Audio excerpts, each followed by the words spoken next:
我们继续聊前列腺癌。今天我们聊一聊前列腺癌的穿刺活检。那第一个问题就是为什么要做穿刺活检？那我们前面说了很多有关前列腺癌的诊断方法，比如 PSA、直肠指诊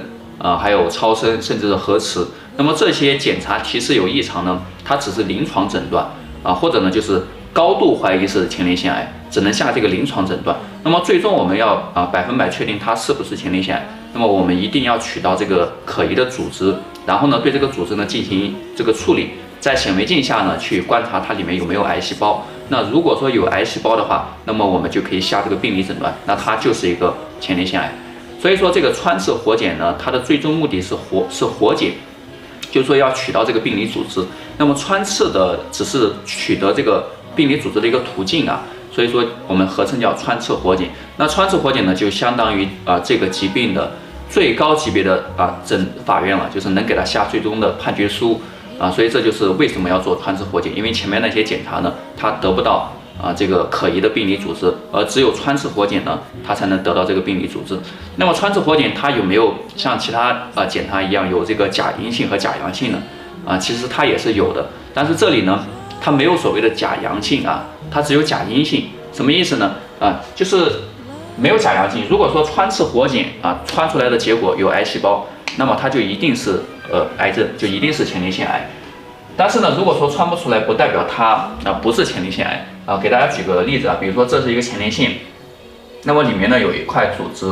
癌组织，那我对这个前列腺进行穿刺是吧？这是1针2针3针4针5针，然后其他是吧？一共可能要穿个12针。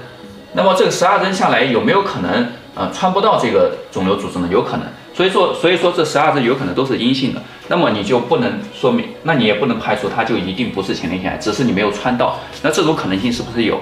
是吧？那有的话，那就说明它是有假阴性的假阴性是有的。那假阳性为什么没有呢？你只要这个针里面它有癌细胞，那就代表你一定是穿到了这个肿瘤，所以说它没有假阳性只有假阴性所以这个大家要注意一下。所以有很多朋友呢他拿到这个报告就看穿刺没有见癌细胞，然后他就放心了。其实不一定的，有可能要进行2次穿刺，就是因为呢他没有穿到。但是如果你拿到的报告呢，它上面写明了某一针见癌组织，见前列腺癌，那么它就一定是一个前列腺癌。那第二个问题就是什么情况下需要进行穿刺呢？就是所谓的这个穿刺指针了那穿刺指针呢非常重要的因为穿刺毕竟也是一个有创的检查，它和这个超声呢还不太一样，你不能随便去做那穿刺的这个指针呢，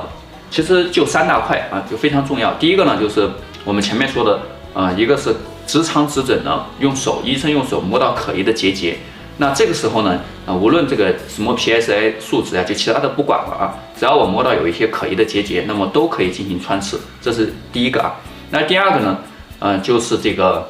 核磁或者超声呢发现这个可疑的这个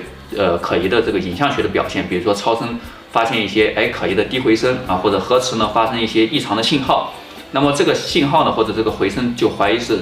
前列腺癌。那么也不管其他的只要满足这一点也可以进行穿刺。那第三个呢其实就是 PSI 了。那这个 PSI 呢如果说近期呢没有急性前列腺炎没有急性的尿阻瘤，也没有做过直肠指检，也没有这个插过尿管，就近期那么排除这些很明显的因素之后呢，如果说这个 PSI 数值大于10PSI 大于10那就一定要穿了就是这个时候呢就要进行穿刺。那我们前面说过正常的 PSI 数值是小于4是吧？那4到10之间怎么办呢？那如果说是4到10之间呢，那我们就要参考其他的因素了比如说这个 PSI 的游离比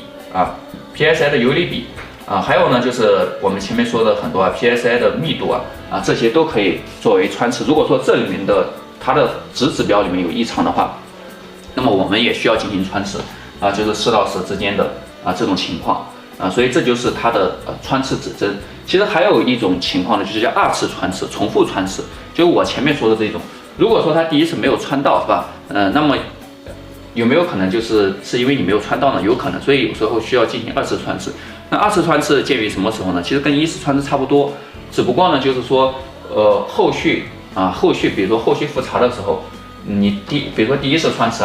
那么你的 PSA 数值4到10是吧？有一些异常。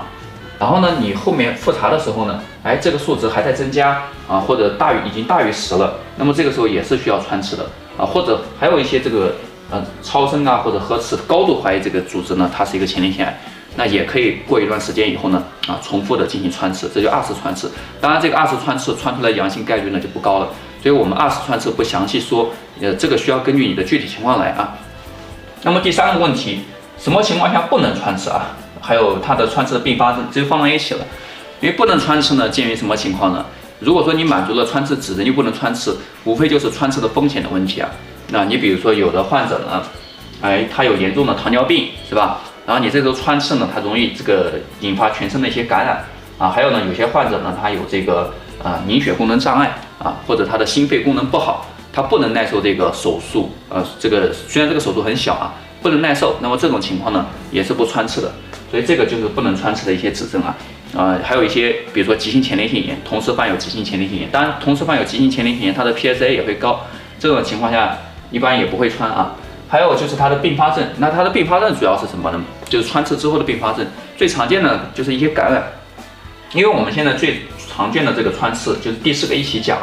怎么穿的问题。那怎么穿呢？比如说这是一个直肠是吧？那前列腺在直肠的前面，我们前面说过，然后这是膀胱。那么我们最常用的穿刺呢，就是经直肠的超声引导下的穿刺，就是这个呢进一个超声探头然后呢在超声探头这个下面呢进一根针，然后在超声的引导下呢进行穿刺。那么这种情况呢，它是要从直肠里面进去的所以说呢，直肠里面的一些细菌呢可能会带到前列腺里面再加上这个直肠呢它受过伤害所以说呢它会有一些感染的一些风险，所以它最常见的并发症呢就是一些感染有些如果说感染比较重的话，那么它可能会引起这个急性前列腺炎，然后这个感染的一些细菌呢入血，也就是我们老百姓常说的这个败血症现在我们都叫做脓血症脓毒血症，就引起全身的感染再者还有一些其他的并发症出血等等就比较多了，都是跟最常见的就是跟感染相关的还有一些比如说急性尿阻瘤，本来这个患者呢可能他就有前列腺增生，那么你一穿刺它有水肿它的这个排尿呢就更不好了，就导致急性尿阻瘤所以说这些状况呢可能都会有出血感染、急性尿阻瘤等等这就是它的并发症。那怎么穿？我们现在主要是两种方式一种呢就是经直肠超声引导穿，还有一种呢就是经会阴。你比如说有些人呢他这个有严重的痔疮这种问题那么你就不能就是经直肠了你就要经会阴这个地方穿了所以说这主要是这2种方式。当然这个具体多少针这里面又有很多讲究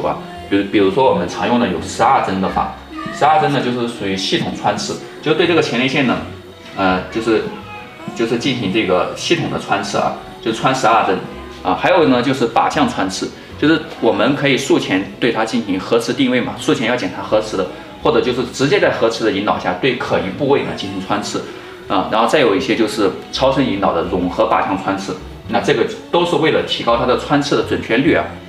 就是为了避免这种情况的出现，尽量的能够穿到这个癌组织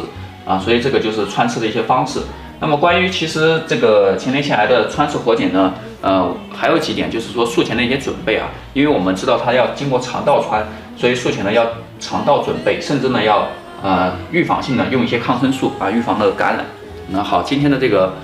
分享呢就到这里。如果说大家对前列腺癌的穿刺活检有什么问题的话，也欢迎留言讨论，谢谢。